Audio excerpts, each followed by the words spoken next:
I never thought it would end like this.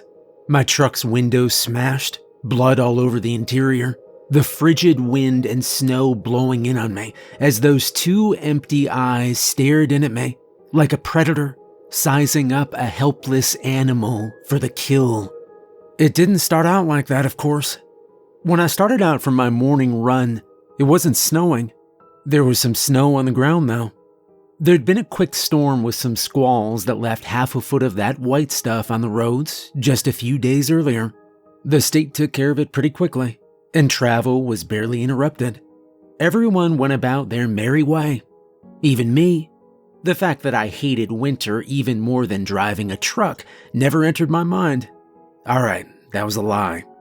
As I drove down the road, I found myself looking at the small piles of snow along the roadside and cursing them for not being big enough to cancel my run. I had to drive my truck through some pretty empty places, the kind that make you long for anything to break up the monotony of 2 lanes of asphalt surrounded by endless trees. I had to drive that route quite often, and it never got any easier to stay awake. I would imagine seeing odd things looking out of the trees as I flew by. I knew it was my mind playing tricks on me, trying to scare me into staying alert and not crashing the truck. If it had been a deer or bear or something like that, I would have just laughed it off. But this thing looked like it was out of some nightmare. That's how I knew it wasn't real. There was no way it could exist, so I put it out of my mind and kept on driving. Fortunately, with it being a 2-day run, I was able to pick where I wanted to stay after I got my load. Hotels were nice, but if needed, I had the sleeper in my cab, which I called home away from home. It wasn't bad as cramped spaces go. There was lots of shelf space above the bunk. I had a TV mounted on the wall, hooked up to a GameCube. There was a DVD player with an assortment of movies that I rotated out on a weekly basis. And there were some paperback books. Lord of the Rings, Frankenstein, This Present Darkness, along with all the indie authors' books I had on my phone. I didn't have to worry about being bored.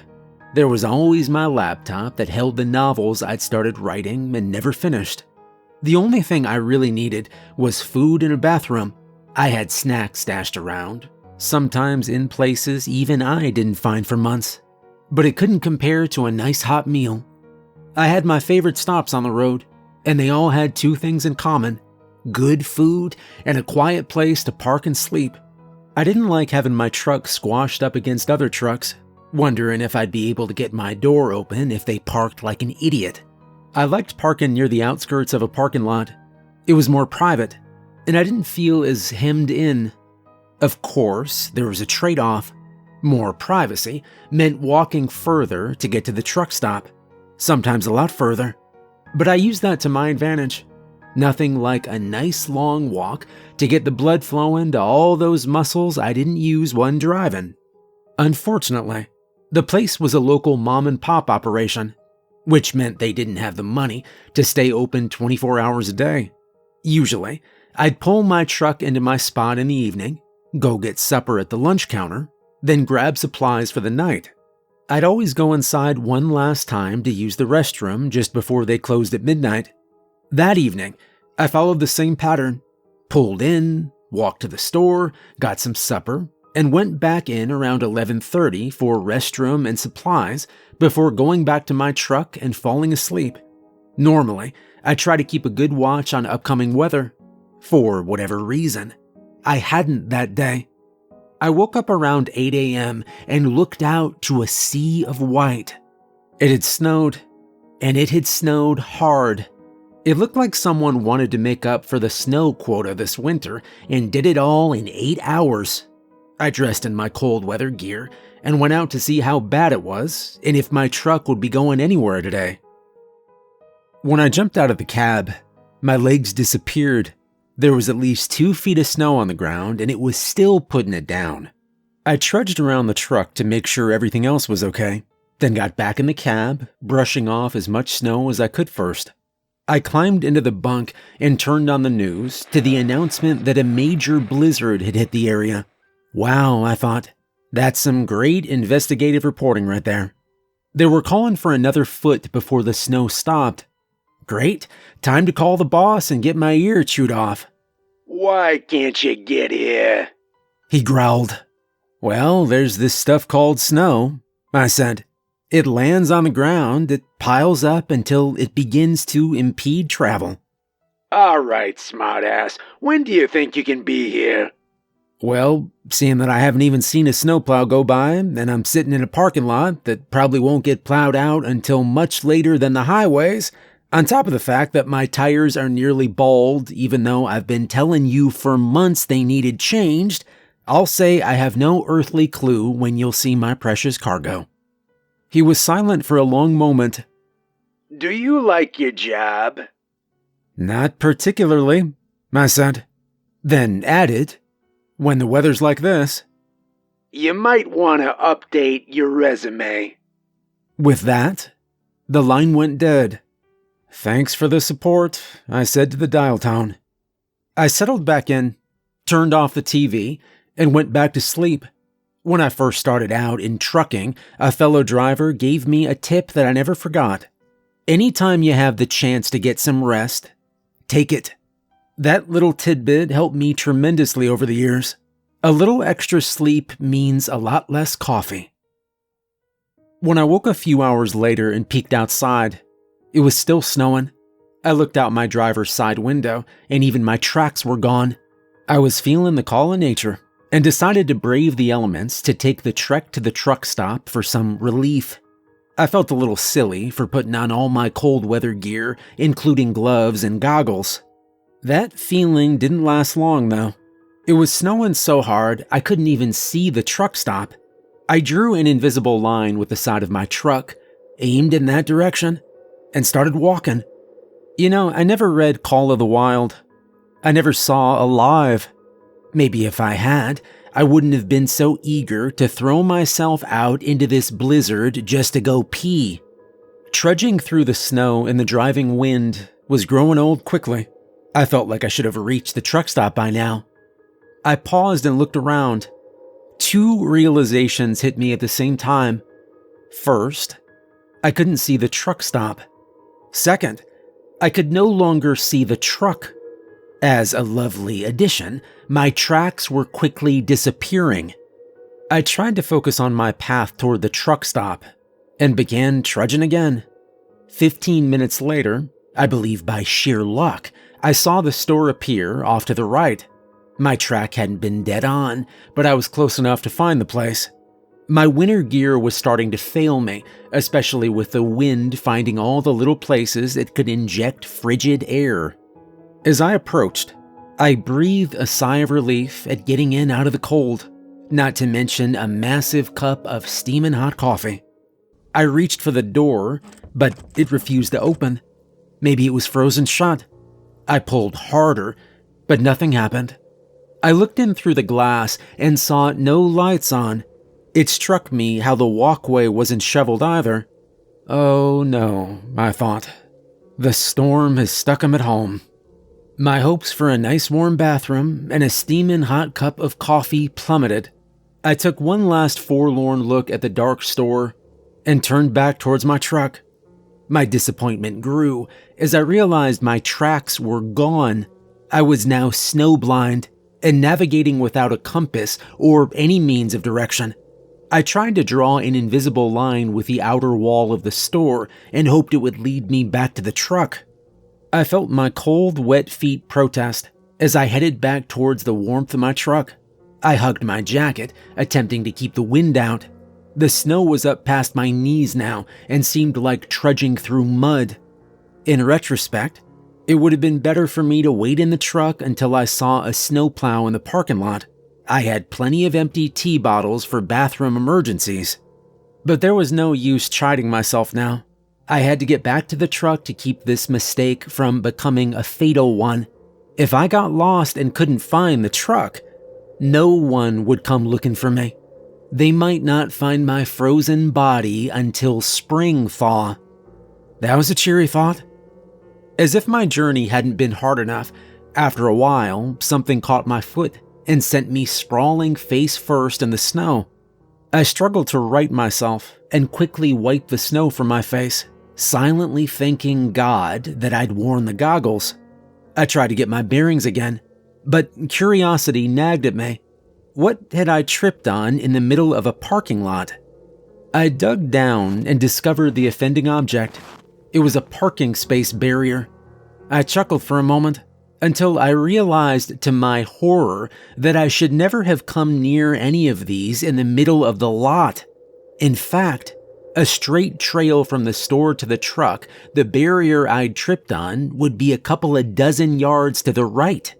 I scraped the rest of it off and saw it was running nearly parallel to my path. I'd veered off course badly. The bright side was, I now had a point of reference and hopefully could correct my course. I looked around and found myself adrift in a sea of white. The store had disappeared, and the truck was nowhere to be found. I took a deep breath and used the barrier to aim towards where the truck should be. I remembered one key fact in the process. These barriers lined the edge of the parking lot, and just past them was a drop-off. In retrospect, it was lucky I tripped on it instead of stepping over it and rolling down a hill that I might never make it back up again. I turned to aim myself where I thought my truck was, when out of the corner of my eye, I thought I saw a shadow of a figure walk by.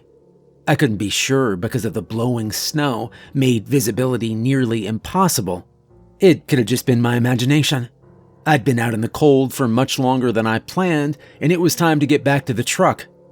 I was suddenly reminded why I got out of the truck to begin with. I had to pee. I took a quick look and saw nothing but snow. I fought to unzip my frozen zipper as my bladder screamed a full red alert that it was about to release the floodgates whether I was ready or not. When I finally got the job done and started the yellow stream, the wind shifted direction, sending it spraying all over my pants. I quickly turned so that the stream was downwind. When I finished, I looked down at the front of my now wet pants and swore internally. Yet another reason to find the truck quickly. Wet pants turned to frozen pants, turned to dangerous pants. I looked down at the barrier, now covered in flecks of yellow snow, and started on my new course. The snow had not let up one bit, and my energy started to wane, even though I'd just been standing around for the last 10 minutes. Trudging through nearly waist-high snow was making me more tired than I'd been in a long time. The wind rushing in my ears tore away my hearing.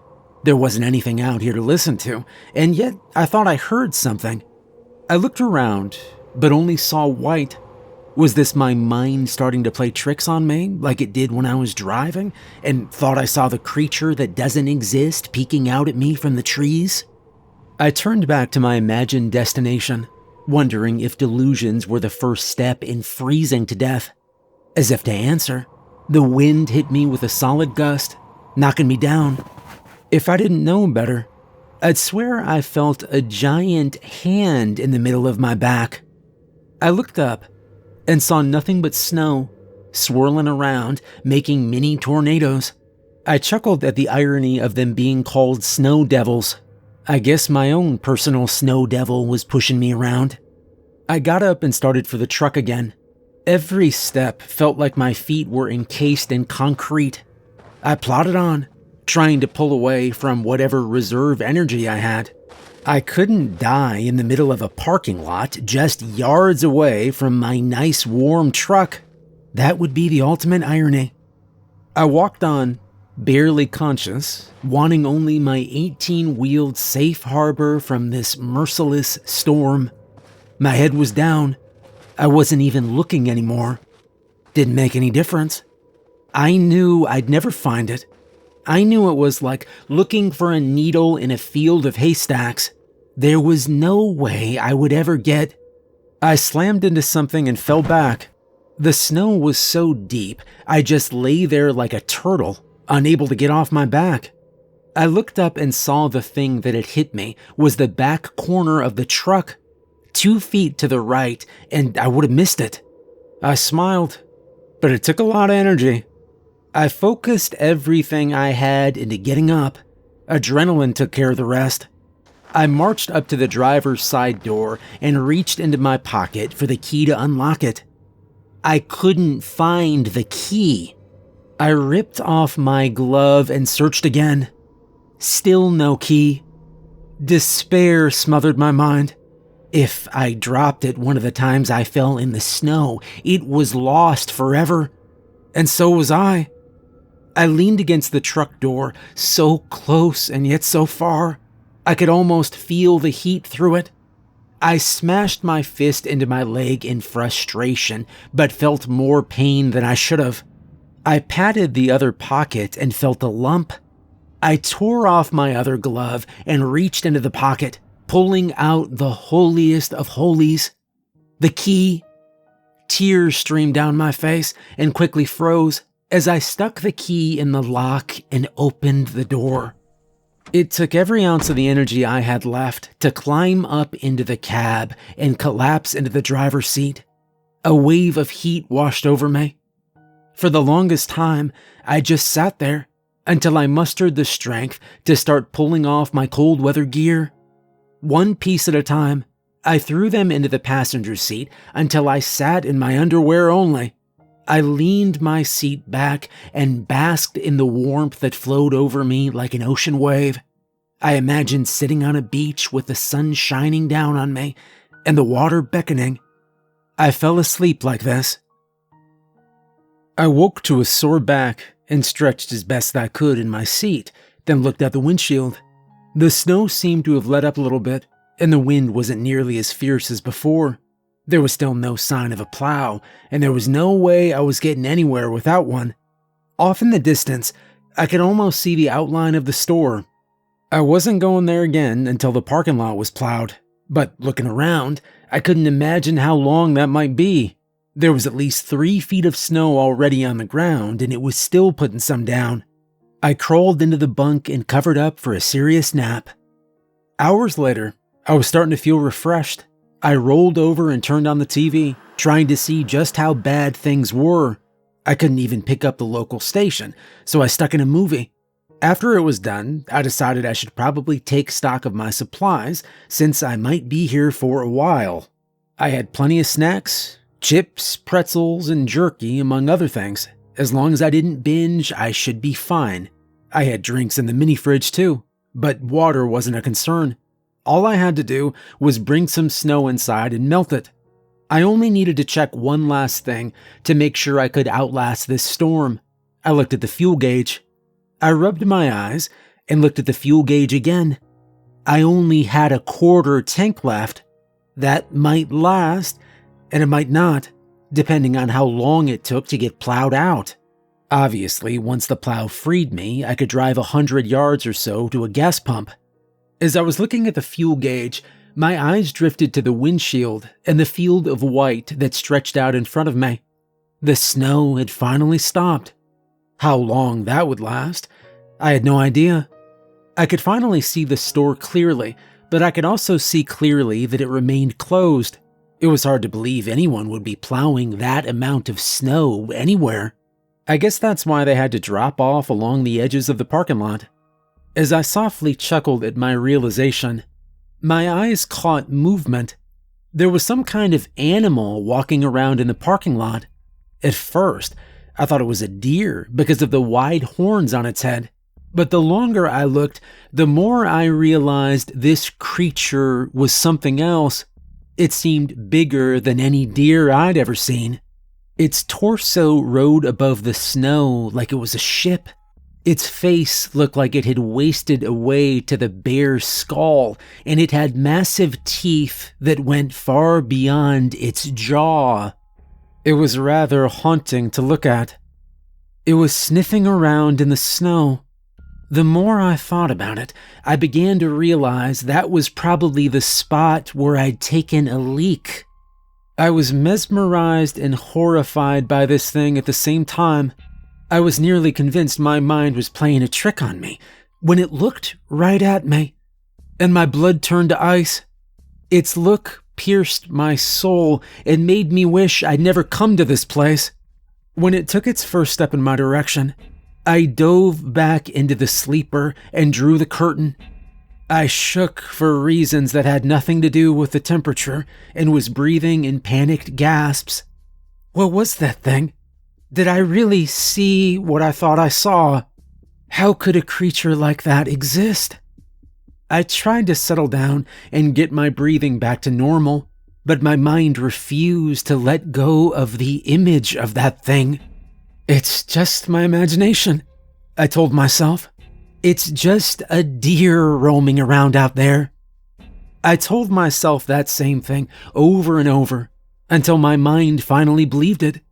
However, I didn't look through the curtain to confirm it. I didn't call it denial. I called it not pushing my luck. I pulled out a pack of cheese crackers and turned on the first Die Hard movie to try and forget about the deer outside. I was 15 minutes into the movie when I felt the first nudge. I didn't know what else to call it. It felt like something just nudged my truck. It was almost like when a strong wind gust pushed the cab, but I didn't hear any wind outside.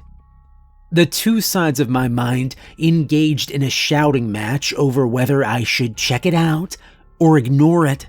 Fear threw its 2 cents in, and ignore it won out. Until the second nudge. Actually, it was like the 5th or 6th nudge until curiosity took over and made me go take a look. I peeked through the curtain and didn't see anything but snow through the windshield. I climbed out and looked through the passenger's window, but saw nothing. I chided myself for my skittishness when I looked through the driver's side window and saw a set of horns. I rubbed my eyes and looked again, but they were gone. There were tracks in the snow that looked like deer tracks, only bigger. Or was that my imagination carrying me away again? I looked in the rearview mirror and saw the creature poking at my tires with its horns. I was fairly sure it couldn't puncture one with just horns, but I didn't want to chance it. I reached down, grabbed my club, and opened the door to scare it away, but again, it was gone. I was beginning to question my sanity. Was this thing real? Was it my mind playing tricks on me? Or was the creature toying with me, trying to draw me out of the truck? I closed the door and went back to my movie, but I couldn't get that creature out of my head. I was on pins and needles, waiting, listening, anticipating the next nudge. Before the movie was over, I somehow fell into a fitful sleep. I was in a tall building, and there were bad guys everywhere. I had a machine gun, but had been better served hiding and picking them off one by one. I was sneaking up on one who was standing guard on an isolated floor when I turned the corner, and there stood the deer creature. It was massive, standing on its hind legs, and its horns scraped the ceiling. It looked at me with those empty eye sockets from its bare skull face. It made a sound that was half grunt, half growl, then started towards me. I backed away around the corner, trying to get back to my hiding space, but as I turned to run, suddenly the creature was in front of me. I pulled up my machine gun and started firing short bursts. I hit it in the chest, but it kept coming. As I backed away, I shot it several times in the head. I watched as chunks of bone flew, but it kept coming as if it didn't care. I shot at its legs, hoping to throw it off balance, but it had no effect. As if it had had enough, it charged, pinning me to the wall with its horns. I looked down as the blood began to seep from my belly around its horns. It pulled back and charged me again and again, sending shockwaves of pain through my body and crushing me. It pulled back and allowed me to fall to the floor. Blood pooled around me as I tried to crawl away from the creature. I could only use my arms. I couldn't feel anything below my waist, which was a partial blessing because it cut my pain in half. After I'd crawled a few feet, I suppose it had enough of toying with me. It stomped its foot down on my neck so hard I heard a snap, and my arms went dead. I could feel it tear into my back, ripping away pieces of meat. I could hear the sickening chewing and slurping as I was eaten alive. I woke with a start, sweat pouring from my forehead, and looked around the sleeper cab looking for the creature that was tearing me to pieces. After a few seconds, I came to the realization it had just been a nightmare. I turned off my DVD player and stuck my head out through the curtain to check on my fuel situation. The needle was well below the quarter mark, almost down to an eighth. I looked out through the windshield, and the snow had not magically melted. In fact, the wind had picked up, and now it was starting to drift. Where there was once an even field of snow, now there were peaks and valleys forming, like dunes in the desert. The store was still dark, and there was no traffic moving on the road. The sun was riding low in the sky, and I'd yet to see another living soul. I wondered if my fuel would last until a plow could rescue me. Soon I'd have to give some serious thought to conserving.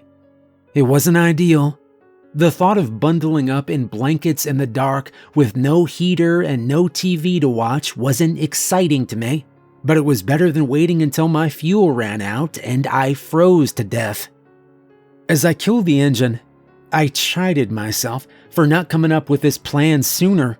I would have conserved fuel when the sun was out and the temperatures were higher. Now, I was going to have to pay for my lack of foresight. I dug out every blanket I'd stored in my closets and laid them over the bed, then tucked in for a long nap.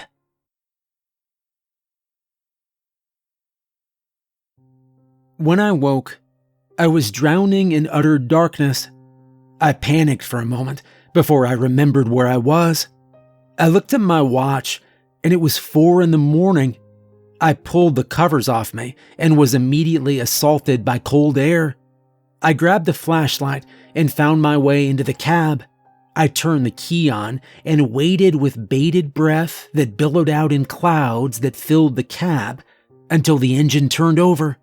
As it roared to life, I felt even colder. I looked to my left and froze. The driver's side window lay in pieces on the seat and floor. I slowly turned to look at the passenger side window when fear grabbed me. There was a face looking in at me, but it wasn't a human face. It was the ungodly face of the deer creature that had gored me to death in my dream.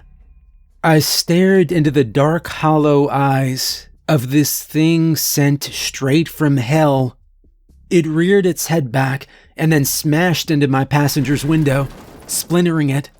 It reared back again, and this time shattered the window, reaching in for me with its fierce long teeth.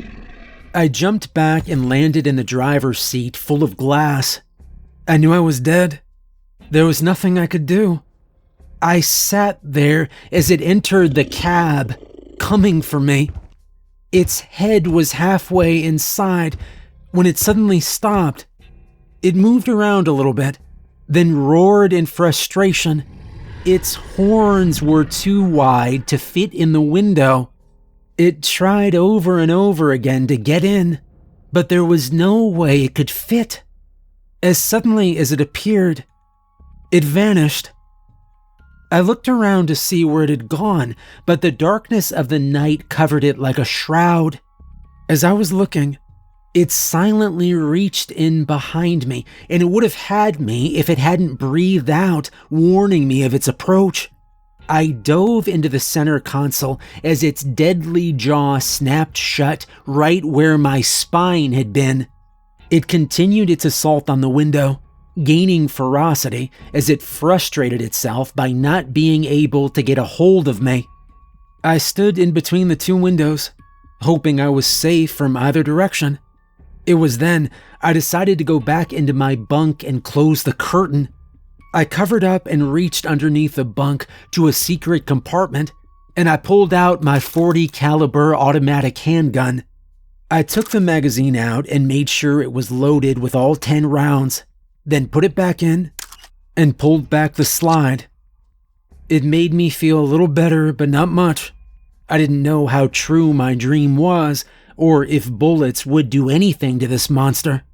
I no longer had any illusions that this was a deer. It was something much more dangerous and terrifying, and it was after me. I covered up with my blankets again, holding my gun close. The heater wasn't doing much good with 2 windows broken out. I'd try to do something about them in the morning when it was light. There was no way I was doing anything in the dark with that thing lurking out there. I lay there for an hour, watching every second of the clock tick by, eyes wide open, ears listening for any sound. But there was none. Just the wind howling in between the 2 broken windows, making my curtains flutter. Eventually, I recognized the futility of having a truck running and the warm air just escaping before it could even get to me. So I got out of my bunk, keeping my new best friend with me, and slowly made my way out to the cab, my head darting left and right to see if the creature was about to launch itself through either of the windows.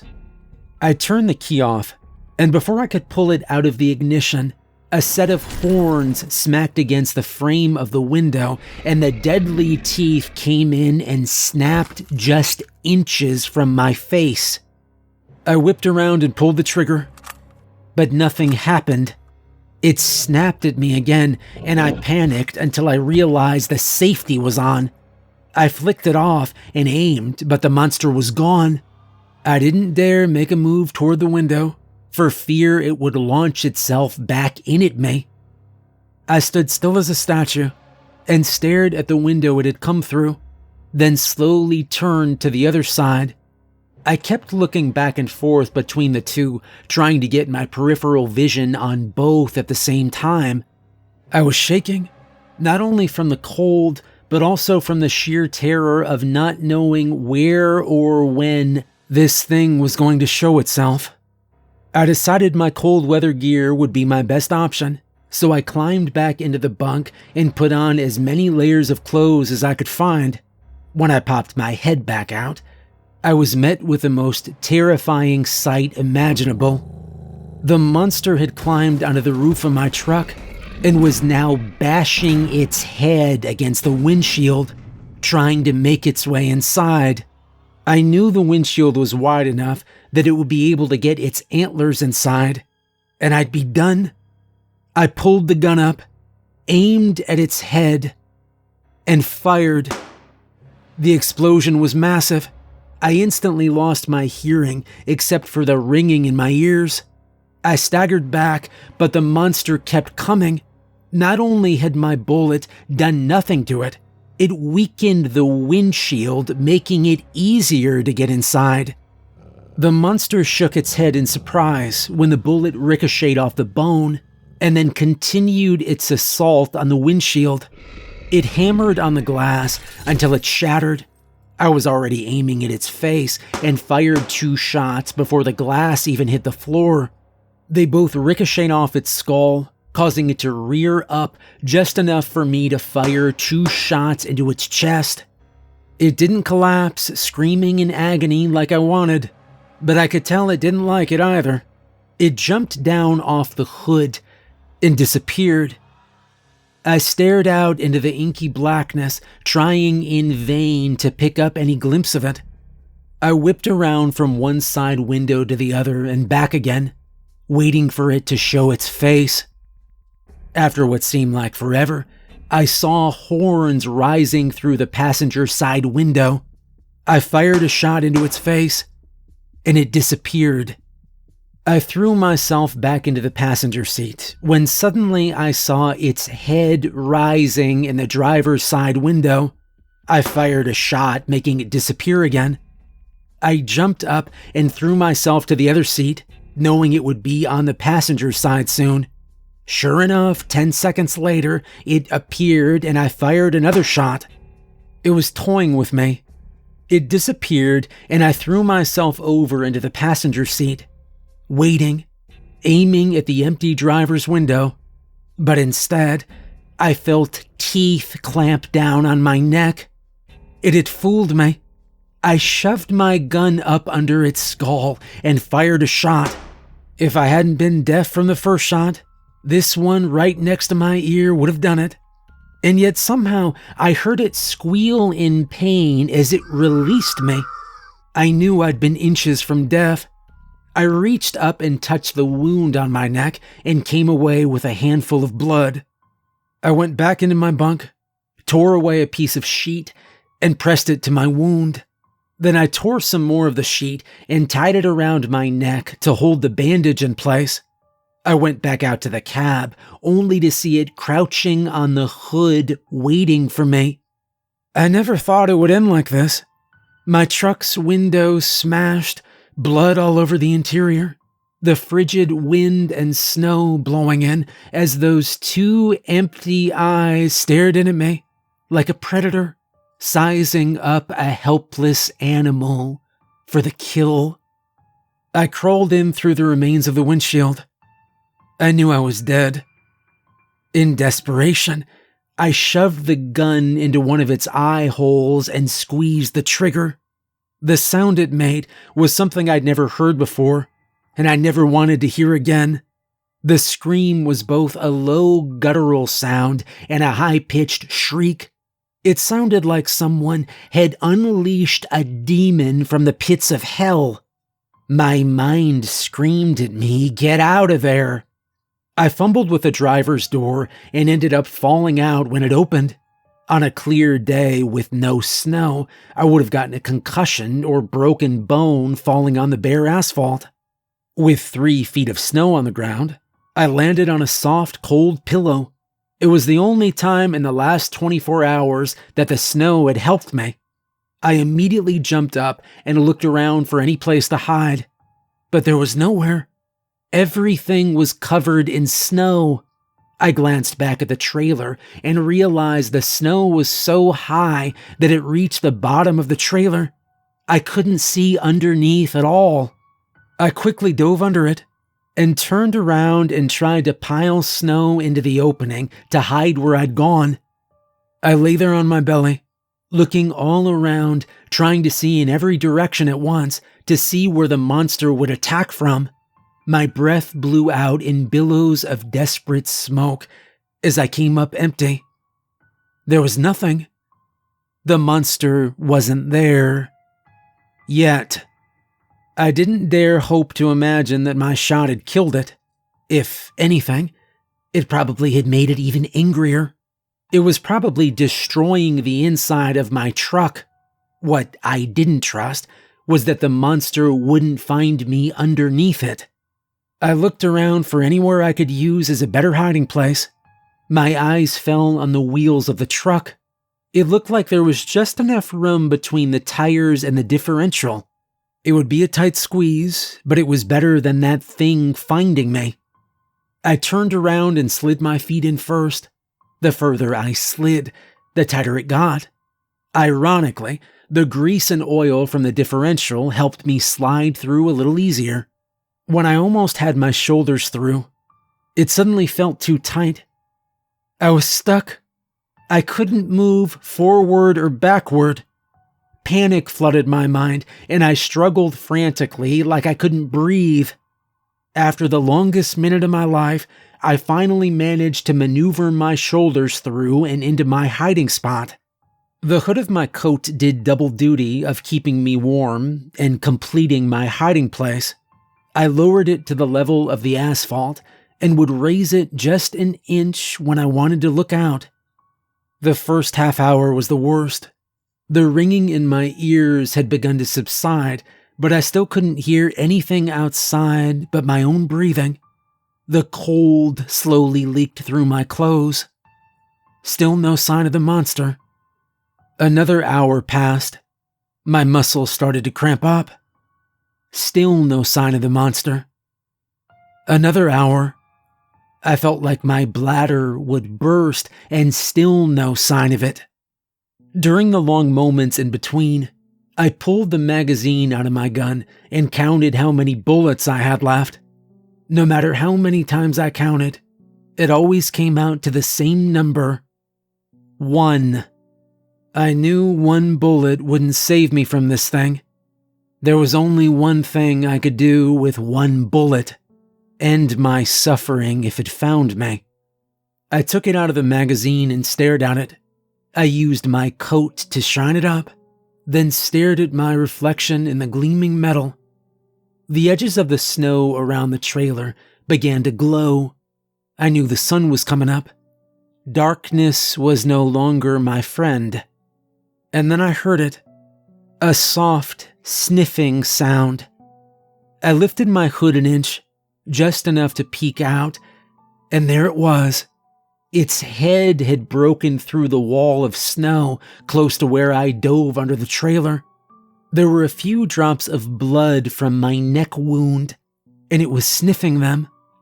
These drops would lead it right to me. Sure enough, it took a turn towards the front of the trailer and looked in my direction. I lay there still as a stone as it inched its way toward me. It was having trouble squeezing its massive body under the trailer, and I could hear it growling with frustration. It came closer, crawling right toward me. There was no doubt it knew I was there. I closed my eyes and stuck the barrel of the gun under my chin. Suddenly, it shrieked, and I could feel the truck bucking above me. I opened my eyes to the most amazing sight. Its horns had gotten caught in the chains hanging down underneath the trailer, and it was tangled. It screamed and bucked and fought to be free from its metal captors. It yanked backwards so hard, I felt the truck move sideways an inch. The differential was pressing on me now, and I had to shimmy over to avoid being crushed. I watched as the chains broke away one by one, and then it was free. I took the opportunity to crawl out from under the truck. It was useless as a hiding place now. It had already tracked me here. I was almost out when I heard another sound and saw a shadow pass by the other side of the truck. It was coming back, but it was trying from the other side.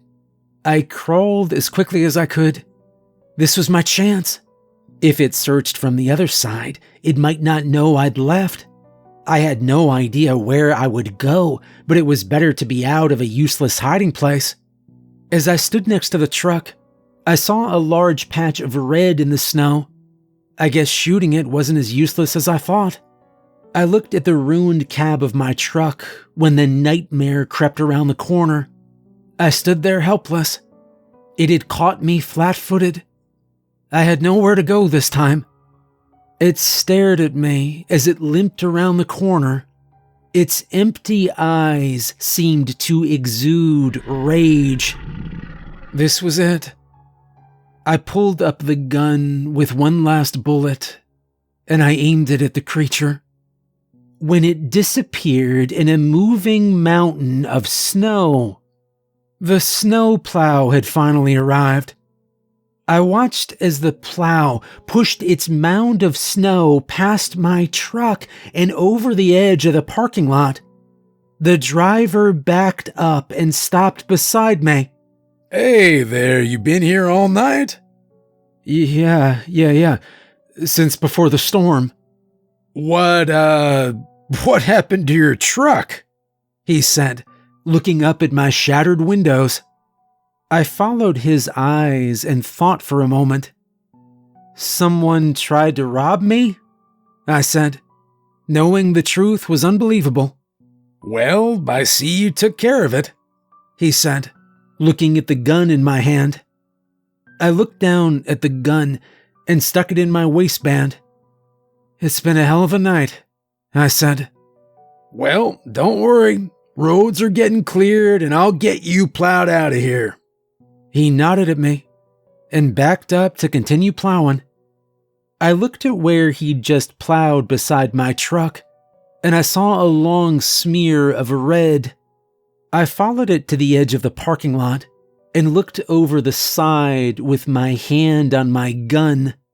The drop-off was a good 10 feet or more, and the snow had already started to pile up. I followed the path of red down the hill with my eyes, and I saw antlers poking out of the snow. I stared at them, looking for any sign of movement. For 10 minutes I watched, and they didn't move. I was interrupted when the plow pushed another pile of snow over the side, covering the antlers. I watched for another 5 minutes just to be sure. The plow guy pulled up beside me. "You okay?" he said. I pulled my eyes away from the snow pile. Yeah, I think I'm good." "You sure?" he said, pointing at my neck. Yeah, I just got nicked by some glass," I said, remembering the teeth of the monster clamping down on my neck. "Well, I think someone just pulled into the store," he said. "Maybe you should get something for that." Yeah, I will, thanks," I said, knowing I would do no such thing. I wanted to avoid as many questions as possible. I climbed into the cab, brushed the glass off my seat, and drove over to the fuel pumps. After filling up, I started the long trip home. I kept my cold weather gear and mask on, having no windows or windshield made for a frigid trip. The heater was on max and aimed at my feet, keeping the bottom half of me warm at least. I didn't call for a tow truck because I just wanted to get away from there. I never went back to that truck stop again. I didn't want to take the chance of that thing being alive. As I drove towards my home terminal through the endless stretch of trees, I saw one of the creatures peeking out at me that I used to think was just my imagination. Now I know better.